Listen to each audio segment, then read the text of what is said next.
नमस्कार दोस्तों। आज मैं आपको सुनाने जा रही हूँ।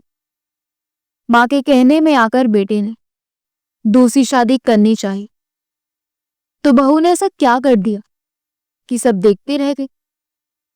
मोहिनी का रो रो कर बुरा हाल है। उसे समझ नहीं आ रहा कि वह क्या करे। उसकी सास ने उसे संभालने की बहुत कोशिश की, पर मोहिनी को सच पता है, पर वह मानना ही नहीं चाहती कि उसका इकलौता बेटा अब इस दुनिया में नहीं है।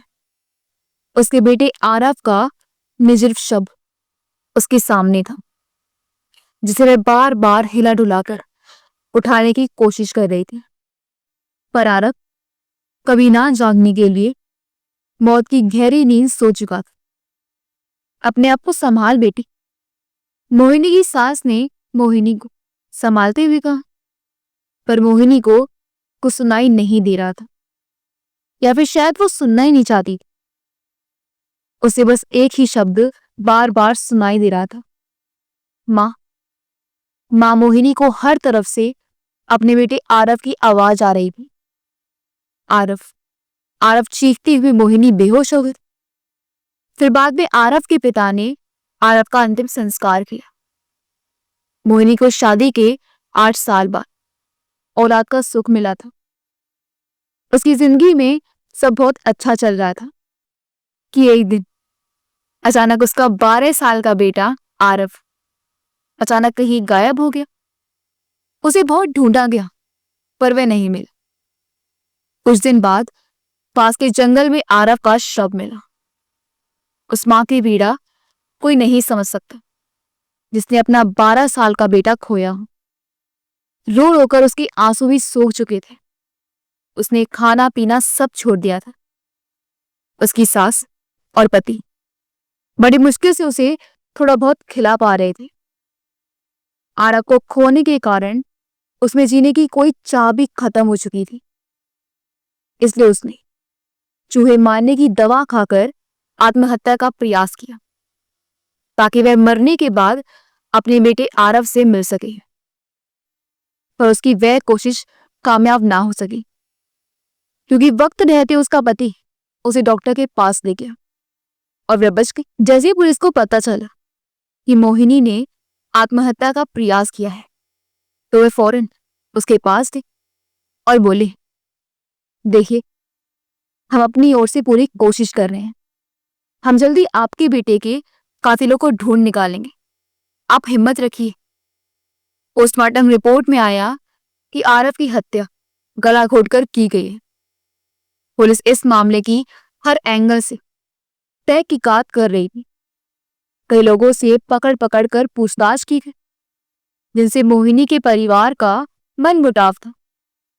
आसपास के संदिग्ध सभी से पुलिस ने बड़ी सख्ती के साथ पूछताछ की, पर कोई सुराग हाथ नहीं लगा। अब पुलिस के आगे बड़ी चुनौती थी कि आरव के हत्यारों को कैसे पकड़े। वे इस बारे में बातें कर ही रहे थे कि हवलदार तरुण का ध्यान एक और गया। वह इंस्पेक्टर रोहन से बोला, सर, एक बात मेरे जहन में आई है। क्या बात है तरुण? रोहन ने आश्चर्य से कहा। जिस दिन आरव की हत्या हुई वह कौन सा दिन था? तरुण ने कहा, 29 फरवरी। पर क्यों?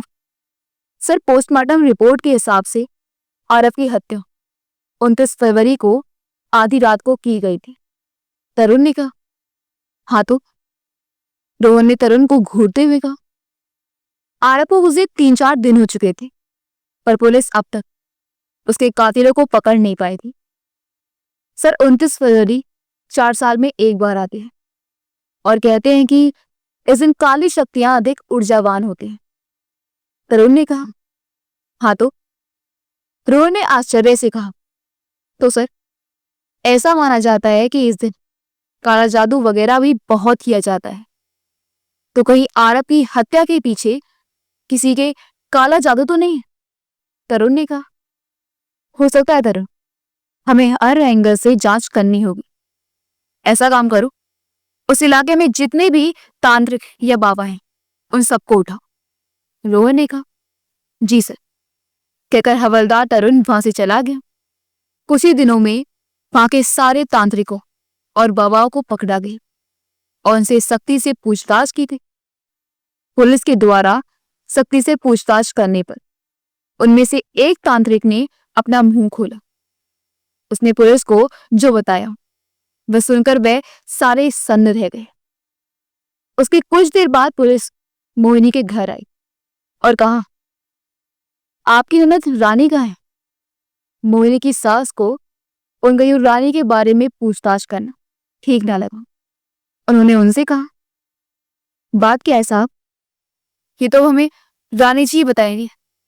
इंस्पेक्टर रोहन ने कहा, क्या बात है इंस्पेक्टर, आप रानी को क्यों बुला रहे हैं? मोहिनी ने पूछा। आप उन्हें बुलाइए पहले, फिर हम बताते हैं, रोहन ने कहा। रानी रानी। मोहिनी ने रानी को आवाज दी। जी भाभी, ये लोग तुमसे कुछ बात करना चाहते हैं, मोहिनी ने कहा। यह सुनकर रानी थोड़ा डर गई। वह थोड़ा डरते हुए बोली, मुझसे क्या बात करेंगे? सब कुछ तो पहले ही बता दिया था। आप इतना डर क्यों रही हैं रानी जी? हम तो सिर्फ आपसे कुछ पूछताछ करने आए हैं। रोहन ने मुस्कुराते हुए कहा। मैं कहाँ डर रही हूं? रानी ने हिचकिचाते हुए कहा। ओ अच्छा, तो अब आपको डर लगेगा। तरुण, ले आओ उसे, रोहन ने मुस्कुराते हुए कहा। रोहन के ऐसा कहते ही तरुण उस तांत्रिक को अंदर ले आया। उसे देखकर रानी के चेहरे पर हवाइयां उड़ने लगी। क्या हुआ रानी जी? मार्च के महीने में भी आप पसीना पसीना हो रही हैं। अब आप खुद सच बताएंगे या हम बताएं? रोहन ने कहा। बताती हूँ।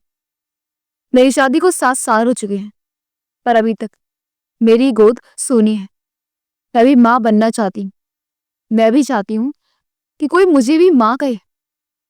मैंने इसके लिए कितने डॉक्टरों को दिखाया, पर कुछ लाभ न हो। फिर मैंने बाबा और ओझाओं के पास भी जाना शुरू किया। उनके बताए सारे उपाय किए, पर कुछ फायदा नहीं हुआ।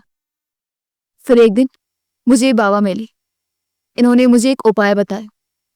पहला उपाय था कि मुझे 29 फरवरी वाली रात 10 लाख रुपए की एक साधना करनी होगी, या फिर 15 वर्ष से कम उम्र के किसी बच्चे की बलि देनी होगी। मैं ये पहला उपाय चुना था, पर अब मेरे पति ने मुझे पैसे देने से साफ इनकार कर दिया। इसलिए मजबूरी में मुझे दूसरा उपाय करना पड़ा। मैं होली मनाने के लिए यहाँ आई और मौका देखकर आरव को अपने साथ जंगल ले गई। वहां मैंने उसकी गला दबाकर हत्या की और वापस घर आ गई। ये बोलकर रानी फूट फूट कर रोने लगी। वह रोते हुए बोली, मैं ही जानती हूँ सर कि मैंने उसे कैसे मारा है। मैं उसे मारना नहीं चाहती थी सर। मैं तो चाहती थी कि उसे तो मेरी भी उम्र लग जाए, पर मैं क्या करती। मेरी सास बार बार मेरे पति पर बच्चे के लिए दूसरी शादी का दबाव डाल रही थी।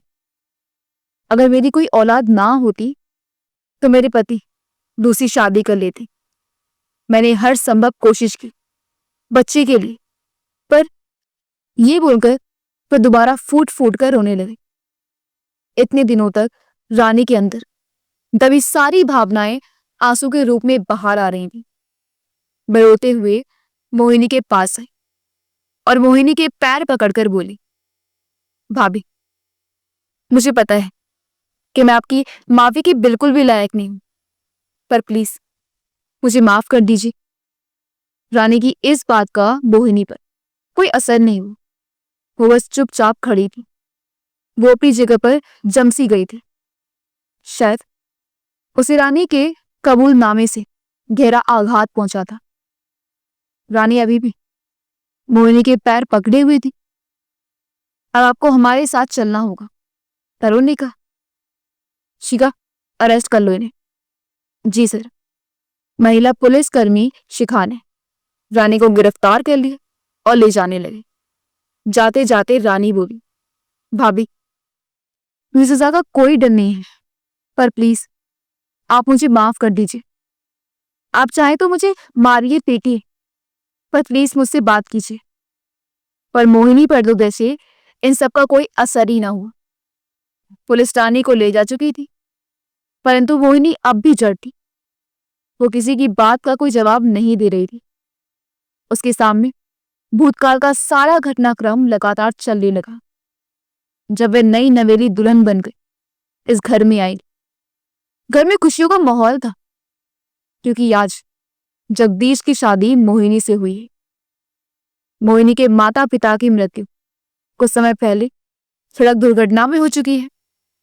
मोहिनी के 2 भाई हैं। वे दोनों ही विवाहित हैं, इसलिए दोनों भाइयों के होते उसे कुछ करने की जरूरत ना होती। वह केवल पढ़ाई पर ध्यान देती। लेकिन माता पिता के जाने के बाद से तो मानो उसकी जिंदगी बदल गई। मोहिनी के माता पिता की सारी संपत्ति उसके भाइयों ने आधी आधी बांट ली। बची सिर्फ मोहिनी। जब तक मोहिनी के माता पिता जीवित थे, उसे हर चीज मिलती। उसके भाई और भाभीियों का बर्ताव भी उसे काफी अच्छा था। परंतु अब वह अपने भाइयों पर बोझ सी बन गई।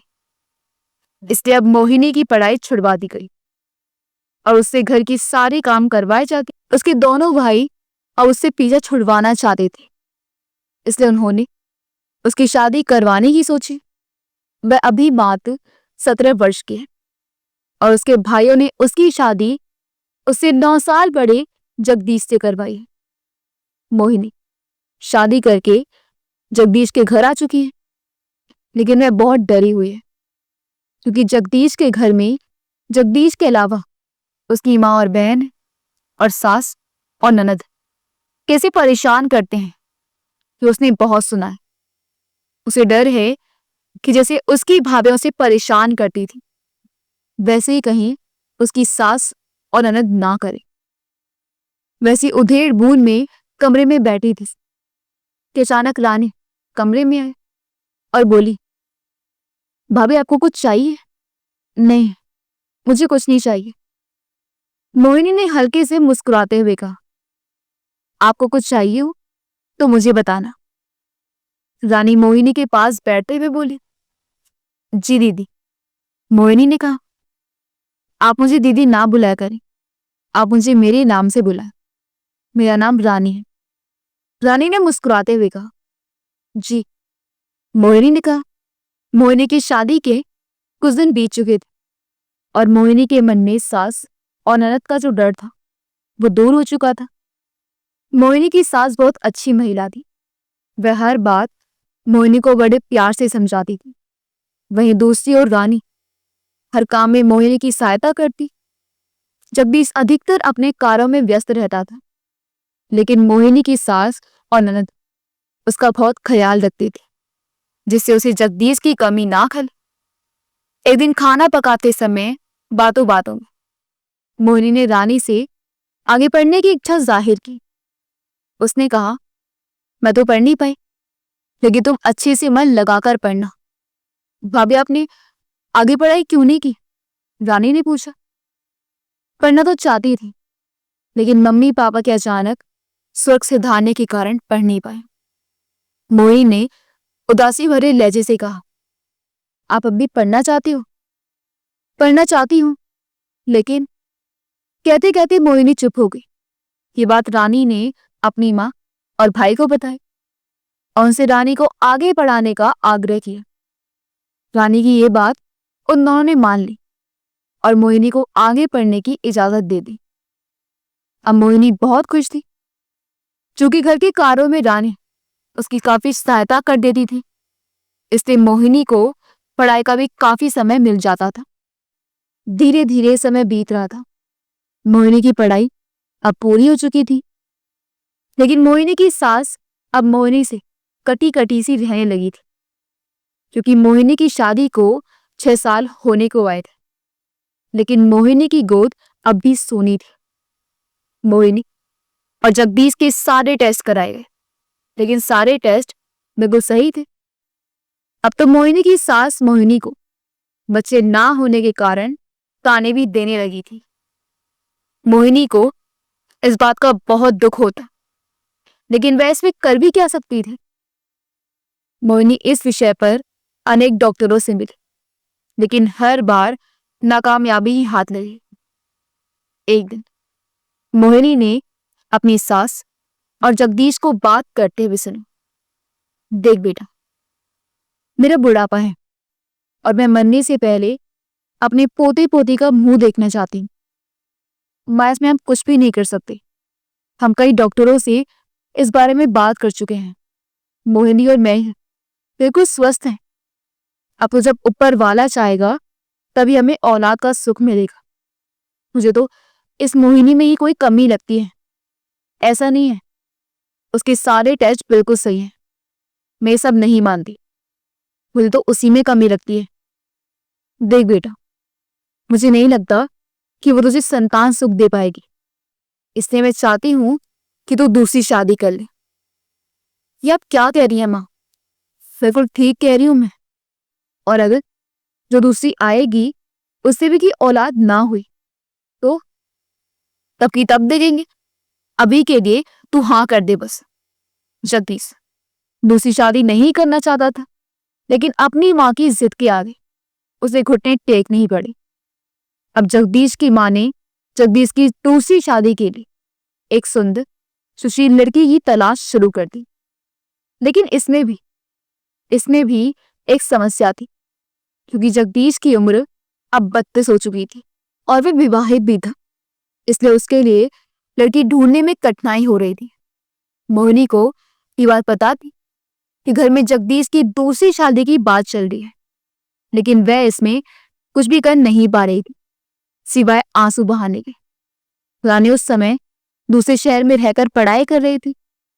दिवाली पर वह जैसे ही घर आई तो उसे जगदीश की दूसरी शादी की बात पता चली, जिससे वह बुरी तरह भड़क उठी। आप दोनों को अंदाजा भी है कि आप लोग क्या करने जा रहे हैं? अगर भाभी मां नहीं बन पा रही तो इसमें उनकी क्या गलती? रानी ने भड़कते हुए कहा। तो क्या करे बेटा, जगदीश की शादी को 6 साल से ऊपर हो चुके हैं, लेकिन अब तक इस घर में मेरे पोता पोती की किलकारियां ना गूंजी। मैं भी दूसरे लोगों की तरह अपने पोते पोती खिलाना चाहती हूँ, और इसके लिए अगर मैं जगदीश की दूसरी शादी करवा रही हूं तो क्या गलत है? लेकिन माँ, भाभी में कोई कमी नहीं है, तो फिर क्यों ये माँ नहीं बनी अब तक? हो ना हो ये इसके किसी पाप की ही सजा है जो अब तक माँ बनने के सुख से वंचित है। ये सुनकर मोहिनी फूट फूट कर रो पड़ी। माँ, ये आपने उनके सामने क्यों कहा? रानी ने गुस्से में कहा। माफ करना, मैं इसका दिल कतई नहीं दुखाना चाहती थी, बस गलती से मुंह से निकल गया। लेकिन बेटा, मैं गलत नहीं कर रही। अब तू ही बता मोहिनी, क्या मैंने तुझे आज तक किसी चीज के लिए रोका टोका है? मैंने तुझे हमेशा अपनी रानी की तरह ही माना है। मैंने हमेशा जो किया है अपने परिवार के लिए किया है, तुम लोगों के लिए किया है, और अब भी मैं अपने खानदान का वारिस ही चाहती हूँ। ठीक है माँ, लेकिन पहले मेरी शादी होने देना, बाद में भैया की दूसरी शादी करवाना, वरना लोग कहेंगे कि जवान बहन घर में बैठी है और भाई शादी पे शादी किए जा रहा है। रानी ने कहा। लेकिन बेटा, तू तो भी पढ़ रही है, तो 1 आध साल रुक जाओ ना। अभी भी कौन सा भैया के लिए रिश्तों की लाइन लगी है। ठीक है बेटा, तेरी पढ़ाई पूरी होने के बाद तेरी शादी करेंगे, उसके बाद ही जगदीश की दूसरी शादी होगी। ये सुनकर मोहिनी थोड़ी निश्चित हुई, लेकिन अभी भी उसकी समस्या खत्म नहीं हुई। मोहिनी को डर सताने लगा था कि कुछ समय बाद जब रानी की शादी हो जाएगी तब उसकी सास उसके पति की दूसरी शादी करवा देगी। यही सोच सोचकर मोहिनी की रातों की नींद उड़ गई थी। इसलिए अब अपना घर बचाने के लिए मोहिनी ने वह किया जो उसे नहीं करना चाहिए था।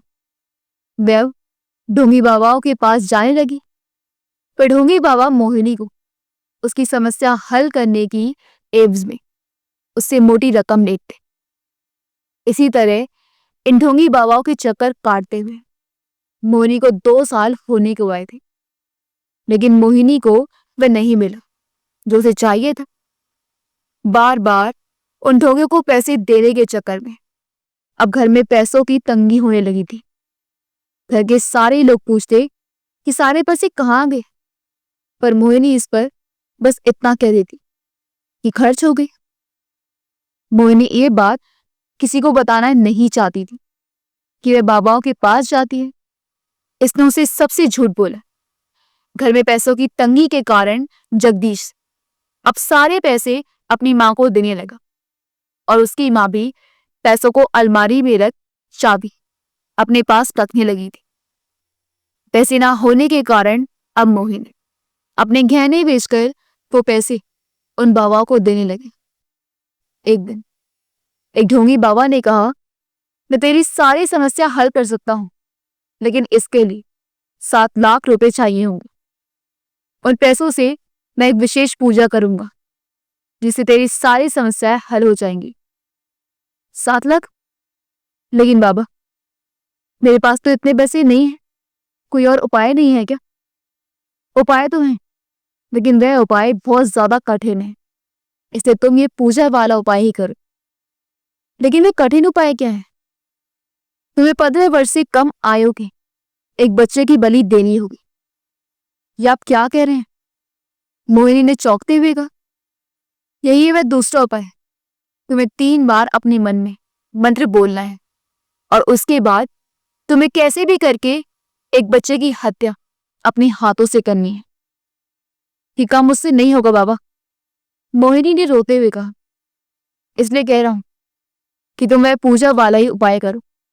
ठीक है बाबा, ध्यान रहे कि 4 दिन बाद वह शुभ मुहूर्त है जिसमें हमें यह उपाय करना है।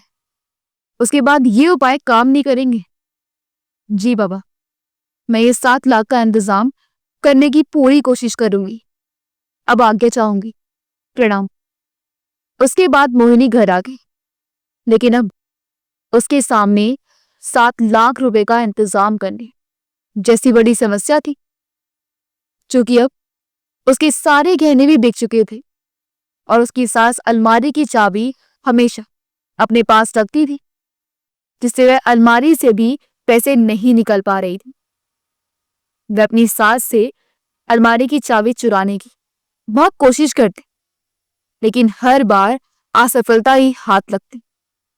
इसी तरह से 3 दिन निकल गई और आज 14 दिन था।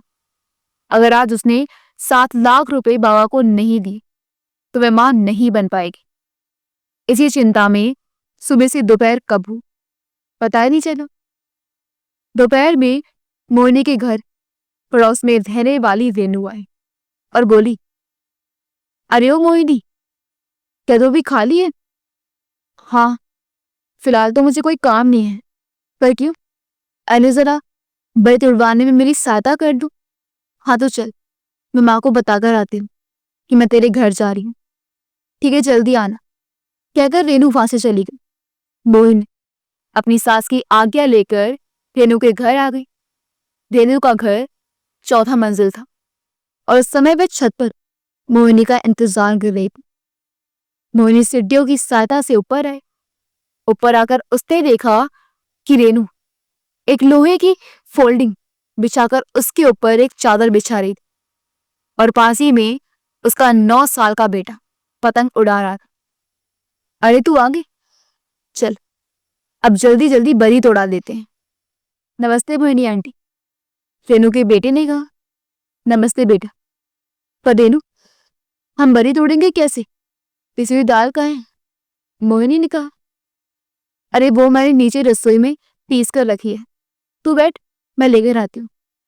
कहकर रेनू नीचे रसोई में दाल लेने चली जाती है। मोहिनी भले ही रेनू के घर पर थी, लेकिन उसका दिमाग कहीं और ही था। ध्यान रहे कि 4 दिन बाद शुभ मुहूर्त है जिसमें हमें ये उपाय करना है। उसके बाद ये उपाय काम नहीं करेंगे। बाबा के कहे ये शब्द मोहिनी के कानों में गूंजने लगे थे। मतलब अब मैं कभी मां नहीं बन पाऊंगी। मोहिनी मन ही मन सोचने लगी और ये सोचते सोचते उसकी आंखों से आंसू बह निकले।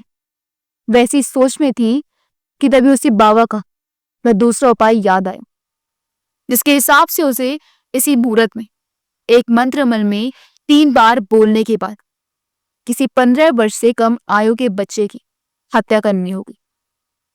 मोहिनी के पास पहला उपाय करने के लिए 7 लाख रुपए नहीं थे और अब इतने कम समय में इतने सारे पैसों का इंतजाम करना उसके लिए भी नामुमकिन था। इसलिए अब उसने वह दूसरा उपाय करने की ठानी। उस वक्त रेनू वहां नहीं थी और उसका बेटा भी छत पर अकेला था। इससे मोहिनी ने फटाफट अपने मन में वह मंत्र 3 बार दोहराया और फिर उसके बाद रेनू के बेटे को छत पर से नीचे की ओर धक्का दे दिया। रेनू के बेटे को छत से गिराकर मोहिनी फूट फूट कर रोने लगी, क्योंकि मोहिनी का उसके साथ बहुत लगाव था। मोहिनी रोते रोते सीढ़ियों से नीचे की ओर भागी, जिससे उसका पैर सीढ़ियों से फिसला और वह किसी गेंद की भांति लुढ़कते हुए एक मंजिल नीचे आए। उस समय रेनू पिसी हुई दाल लेकर ऊपर आ रही थी। मोहिनी को सीढ़ियों से नीचे आते देखकर रेनू ने उसे संभाला और कहा, क्या हुआ? तू ऐसे इतनी जल्दी में? मुझे छोड़, विवेक नीचे गिर गया है। कि सुनकर रेनू के पैरों तले जमीन खिसक गई और वह दौड़ते हुए नीचे आई। वहां उसने लहूलुहान विवेक को अचेत पाया। उसे यूं देख रेनू ने उसे रोते हुए अपनी बाहों में उठाया और अस्पताल ले जाने लगी। अस्पताल में डॉक्टरों ने विवेक को मृत घोषित कर दिया। वहीं दूसरी ओर मोहिनी को सीढ़ियों से गिरने के कारण सिर पर चोट लगी थी, जिससे वह वहीं बेहोश हो गई थी। जगदीश ने उसे अस्पताल में भर्ती कराया, जहां उन्हें पता चला कि मोहिनी 1.5 माह गर्भवती थी और बच्चा बिल्कुल ठीक है। यानी मोहिनी उस ढोंगी बाबा से मिलने से पहले ही उम्मीद से थी और अनजाने में उसके हाथों विवेक की हत्या हो गई थी। पुलिस ने विवेक की मृत्यु को एक्सीडेंट कहा और फाइल बंद कर दी। रेनू को भी विवेक की मौत महज एक हादसा लगी। अब मोहिनी अतीत की यादों से बाहर आती है और फूट फूट कर रोने लगती है। जगदीश उसे शांत करवाने की कोशिश करता है, लेकिन मोहिनी बार बार रानी से मिलने की जिद करने लगती है। थक हार कर जगदीश उसे रानी से मिलाने पुलिस स्टेशन ले जाता है। वहां जाकर मोहिनी रोते हुए रानी को गले लगाती है और कहती है, मुझे तुमसे कोई शिकायत नहीं है, मैंने जो बोया है वही काटा है। क्या मतलब? रानी ने सुबकते हुए कहा, सर मुझे गिरफ्तार कर लीजिए। आज से 13 साल पहले मेरे पड़ोस में रहने वाले एक बच्चे विवेक की मैंने हत्या की थी। ये सुनकर वहां खड़े सारे लोग एकदम सन्न हो जाते हैं। फिर मोहिनी शुरू से उन्हें सारी बात बता दी है। मोहिनी के जुर्म कबूल करने के बाद उसे भी गिरफ्तार कर जेल में डाल दिया गया। कुछ दिन बाद रानी के पति की मेडिकल रिपोर्ट भी आई थी, जिससे ये साफ हो गया कि उसका पति कभी पिता नहीं बन पा सकता। अगर आपको हमारी कहानी अच्छी लगी हो तो हमारे वीडियो को लाइक करें, शेयर करें और हमारे चैनल यूनिवर्स को सब्सक्राइब कर दें। मिलते हैं अगली वीडियो में। आपका बहुत बहुत धन्यवाद।